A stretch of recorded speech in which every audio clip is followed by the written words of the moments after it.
Chega mais, torcida gloriosa, torcida do Botafogo, para a nossa segunda edição aqui do Plantão Glorioso, trazendo as últimas notícias do Botafogo, falando também de mercado da bola. Mesmo nesse período aí de Mundial de Clubes, o scout do Botafogo está trabalhando, está de olho em promessas, está de olho em jogadores jovens atuando aqui no Brasil. Mesmo nesse período, a gente vai trazer uma atualização sobre alguns nomes que circularam e com a possibilidade de estarem ingressando no Botafogo ainda nessa temporada. Falar sobre a última pesquisa do ranking de torcidas da Atlas Intel. O Botafogo teve aí um dos maiores aumentos, né, percentuais de crescimento de torcida. Vamos explicar um pouquinho como é que foi a metodologia, mostrar para vocês como está esse ranking e, além disso, trazer atualizações importantes aqui sobre Cuiabano. Para a partida de amanhã, a gente vai trazer e esclarecer o que está acontecendo aqui e, claro, pensar nesse time que pode encarar o Palmeiras amanhã nesse jogo decisivo no Super Mundial de Clubes. E, claro, tudo isso eu trago para vocês depois da vinheta.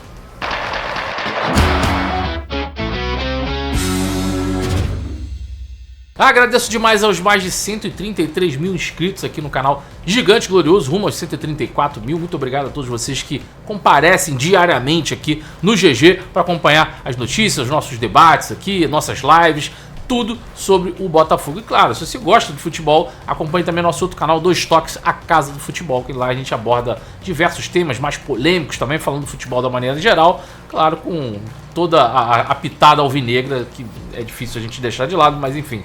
Curte lá o Dois Toques que você vai gostar do conteúdo que a gente apresenta lá também todos os dias, beleza? Segue a gente também nas outras redes sociais, Instagram, TikTok, Twitter, tudo você vai encontrar aqui também na nossa descrição, aqui logo aqui embaixo. Bom, vamos lá, falando aqui um pouco de mercado da bola, mais aquele mercado interno, né? Até porque a janela, considerada a janela principal da temporada para todo mundo, é a janela que vai abrir agora no dia 10 de julho. Mas, mesmo assim, o scout do Botafogo vem trabalhando ali de olho nas promessas, de olho em revelações de clubes até da Série B, enfim. No caso aqui, um deles é o Dantas, zagueiro aí do Novo Horizontino, zagueiro titular do Novo Horizontino, 20 anos, 1,89 m, um bom zagueiro, né? E vem se destacando cada vez mais na equipe do Novo Horizontino. Inclusive já enfrentou até o próprio Botafogo naquela vitória do Botafogo em cima do Novo Horizontino no amistoso. Foi acho que um dos primeiros contatos ali do Renato Paiva com a equipe, né? Jogo esse que o Botafogo venceu por 3-1 lá no estádio Newton Santos, né? Enfim, o Dantas é um desses nomes que o Botafogo está ali prospectando, né? Isso que a gente pode falar assim.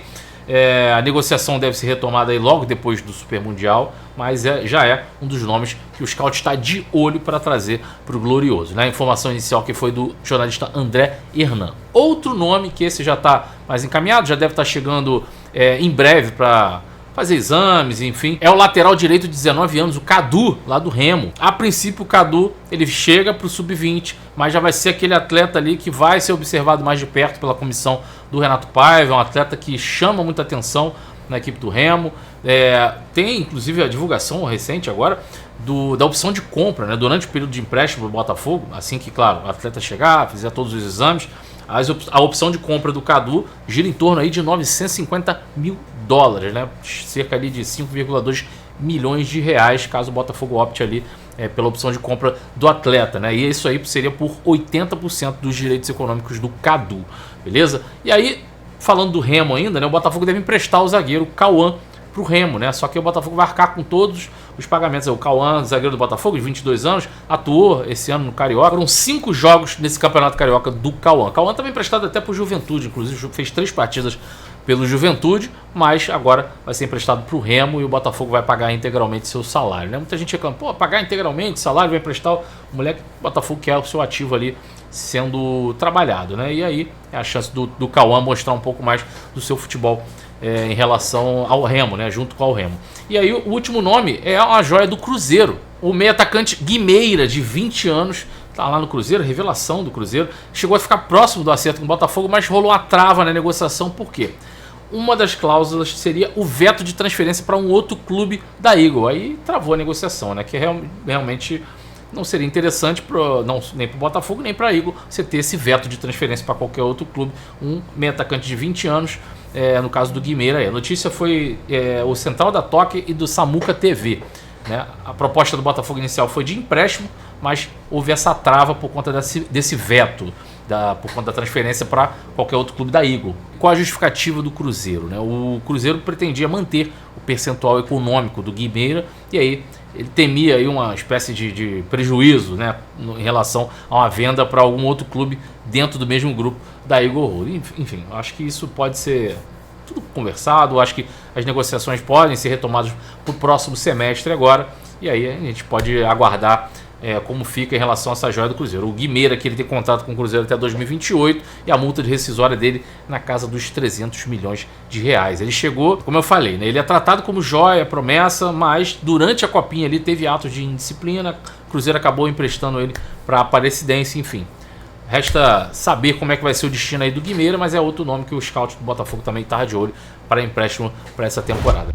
Bom, vamos lá. Falar sobre esse ranking das pesquisas, agora nova pesquisa da Atlas Intel. Como é que ficou a pesquisa da Atlas Intel? Vou trazer aqui na tela para vocês. Bom, como eu falei, o Botafogo, em relação à última pesquisa da Atlas Intel, foi o time que mais teve, um dos que mais tiveram crescimento percentual. Eu acho que São Paulo, junto com o Botafogo, foram os que mais cresceram, mas o Botafogo aí cresceu e passou Internacional, Santos, Fluminense, Bahia, Sport, Vitória, Ceará e Fortaleza, né? Já estavam ali para trás. Mas o Botafogo ali ficou empatado com 3,6% junto com o Atlético Mineiro. Acho que ainda tem margem para mais ali, né? Porque é muito questionável ali algumas torcidas, na minha opinião, né? Por exemplo, no caso do Botafogo, 3,6% e o Grêmio com 4,6%. Eu acho que ainda é um pouco mais aproximado esse valor e muita gente acredita que é até maior. Eu sou um deles, tá? Enfim, já tivemos algumas situações que poderiam ser colocadas à prova em relação a isso aí. Mas vamos lá, acho que a torcida do Grêmio é gigantesca, mas é muito regional, muito mais regional. A torcida do Botafogo está espalhada no Brasil inteiro, a gente já viu isso inúmeras vezes aqui, inclusive até em partidas contra o próprio Grêmio, onde os dois tiveram partidas fora do seu habitat natural, e mesmo assim o Botafogo foi maioria nas duas partidas, né, contra o próprio Grêmio. Enfim, e aí na sequência aí para cima fica o Vasco, que teve uma queda realmente bem grande. O Vasco sempre ficou ali entre as top 3, top 4, né? No máximo top 5, já caiu ali mais uma posição. Quem teve um grande crescimento foi o São Paulo, como eu falei. O São Paulo, ele sai de 7,6 para 10,1, né? O Palmeiras também teve um crescimento, o Cruzeiro cresceu. Quem teve queda realmente ali foram Vasco e Corinthians. Foram os dois clubes realmente que tiveram uma queda bem significativa, né? O restante ali teve um aumento. O Botafogo foi um dos que mais aumentou, como eu falei, né? De 2,9 foi para 3,6. Enfim, tirando isso, a consideração que eu faço em relação ao percentual junto ali ao Grêmio, né? Enfim, a gente passa por um processo natural de crescimento aí, por tudo que o Botafogo vem conquistando, por tudo que o Botafogo vem demonstrando de força, né? Isso mexe com a cabeça das crianças. O Guilherme trouxe uma história bacana recente aqui nessa semana do afilhado dele, que é filho de um torcedor do São Paulo, e aí o moleque veio pro Rio aqui, ó, tio, quero a camisa do Botafogo. Essa identificação com os mais jovens ali vai significativamente aqui crescendo esse número de torcedores, né? Esse movimento te vê em vários lugares. Eu vejo aqui na escola dos meus filhos, né? As crianças começando a se identificar mais com o Botafogo. Enfim, é um processo natural que a gente vai passando.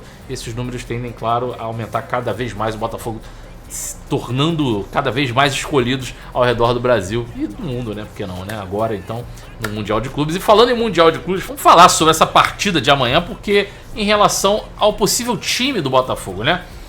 Eu trouxe essa semana aqui alguns modelos de esquema que o Paiva poderia adotar. Um deles com o Montoro e o outro ali um pouco mais conservador, com o Newton no lugar do Gregory, claro. E assim, acabei não falando sobre, claro, o que seria mais óbvio em relação àquilo que a gente já viu em outros tempos, que foi o Cuiabano atuando ali de ponta esquerda, né? Fazendo aquela dobra na lateral esquerda. Se eu falar para vocês que é uma situação que me agrada muito em relação ao jogo do Palmeiras, acho que não. Eu preferia muito Montoro. Ah, Michael, ainda tá muito cru, ainda não sei, ainda não passa essa confiança toda. Bom, eu acho que seria uma grande chance pro moleque realmente entrar e mostrar o seu futebol ali do jeito que já vem mostrando no Mundial de Clubes. Eu acho que seria uma baita oportunidade.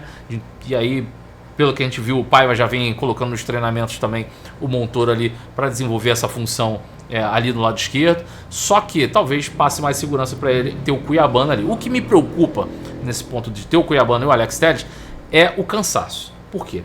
O Alex Telles é um jogador que vem se desgastando em todos esses jogos ali.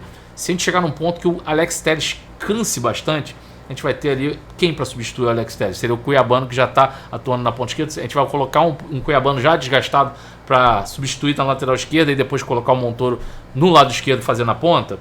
Eu acho que é uma situação que é um pouco mais arriscada. Eu começaria já com o Montoro e o Savarino fazendo uma dobradinha ali, tentando esse sistema ofensivo com os 4 lá na frente, né? Savarino fazendo a meia, junto com o Montoro do lado esquerdo, o Arthur do lado direito e o Igor Jesus. Mas a ver o que vem sendo treinado pelo Renato Paiva, vamos ver se ele vai realmente com o Cuiabano, de repente quer colocar um pouco mais de imposição física, mas coloco aqui meu asterisco. A minha preocupação é que o desgaste do Alex Telles venha no decorrer da partida e aí a gente fica com poucas opções ali para poder substituir e renovar o esforço físico do Botafogo na partida de amanhã. Claro, amanhã a gente vai trazer mais novidades aqui para você, fazer aquele pré-jogo bacana e aguenta coração, porque amanhã é jogo decisivo contra o Palmeiras.